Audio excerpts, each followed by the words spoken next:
एक बार अकबर का खजाना खाली हो जाता है तो अकबर काफी परेशान होता है और अकबर अब मदद ले तो ले किससे? सिर्फ एक आदमी से, और वो है बीरबल। बीरबल को बुलाया जाता है और अकबर बीरबल से पूछते हैं कि बीरबल, अपना खजाना खाली हो गया है, बताओ अब इस समस्या से बाहर निकलने के लिए क्या किया जाए? तो बीरबल कहते हैं, जहांपना आपकी मदद सिर्फ एक आदमी कर सकता है और वो है व्यापारी। तो अकबर कहते हैं, क्या वो अपनी मदद करेगा? बोले, जहांपना बिल्कुल करेगा। तो अकबर कहते हैं, जाओ उसको बुला के लाओ।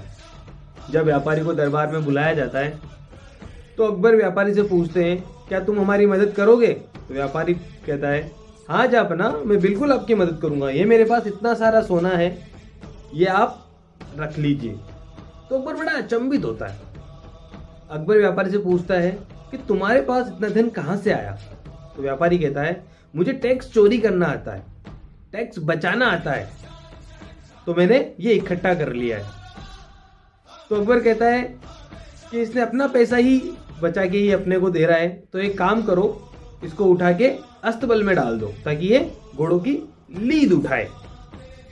देखो प्रकृति, उसने ज्यादा सच बोला, तो उसके साथ क्या हुआ, उसको उठा के अस्तबल में डाल दिया, वो भी घोड़ों की लीद उठाने के लिए। बट व्यापारी ने इसको अपने दिल पे नहीं लिया और वो फिर से संभावनाएं खोजना उसने चालू कर दी कि यहां पे मैं क्या कर सकता हूं। कुछ समय बाद अकबर का खजाना फिर से खाली हो गया। अकबर फिर बीरबल को बुलाते हैं और कहते हैं, बीरबल बताओ क्या करें? बीरबल कहता है, जहांपना आपकी मदद सिर्फ वही व्यापारी कर सकता है। तो अकबर कहते हैं कि उसके पास तो कुछ है ही नहीं देने के लिए, वो तो घोड़ों की लीद उठाता है। बीरबल कहते हैं, जहांपना फिर भी मदद तो आपकी वही व्यापारी करेगा। उस व्यापारी को वापस बुलाया जाता है और अकबर फिर से वही सवाल करते हैं, क्या तुम हमारी मदद करोगे? तो वो कहता है, जहांपना पिछली बार से ज्यादा ले लो, 2 गुना ले लो।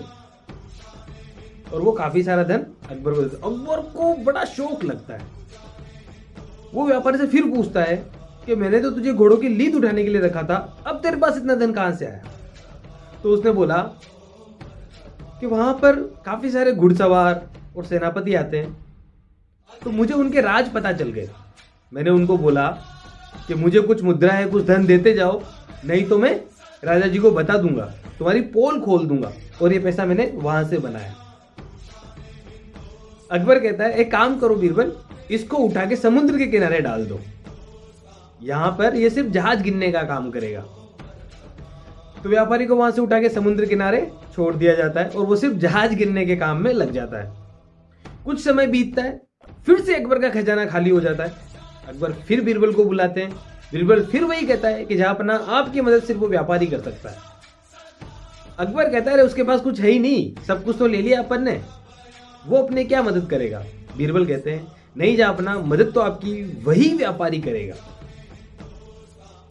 जब उस व्यापारी को वापस बुलाया जाता है तो जहांपना पूछते हैं, क्या तुम हमारी मदद करोगे? वो बोलते हैं, हाँ जहांपना, पिछली बार से 3 गुना ले लो।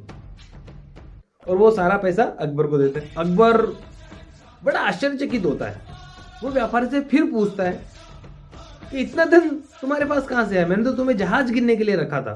तो व्यापारी कहता है कि जहांपना, जब आपने मुझे जहाज गिनने के लिए रखा तो मैंने वहां पर भी संभावनाएं खोज ली कि यहां पर पैसा कैसे बनाया जाए।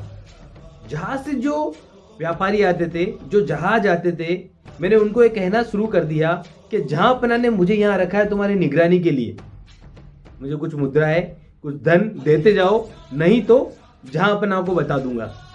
और इस तरीके से व्यापारी जो माइंड होता है, वो आप उसको कहीं पर भी किसी भी सिचुएशन में ले जाके छोड़ दीजिए, अगर व्यापारी का डीएनए है तो वो अपनी संभावनाएं खोज ही लेगा, अपना पैसा कमाने के तरीके ढूंढ ही लेगा। जब अकबर ने बीरबल से पूछा कि बीरबल क्या ये सच है, तो बीरबल ने कहा, जब भी किसी देश को आगे बढ़ने के लिए जरूरत होगी, तो वो व्यापारी ही है जो देश को आगे बढ़ाने में सहयोग करेगा, देश को आगे बढ़ाने के लिए हेल्प करेगा, मदद करेगा।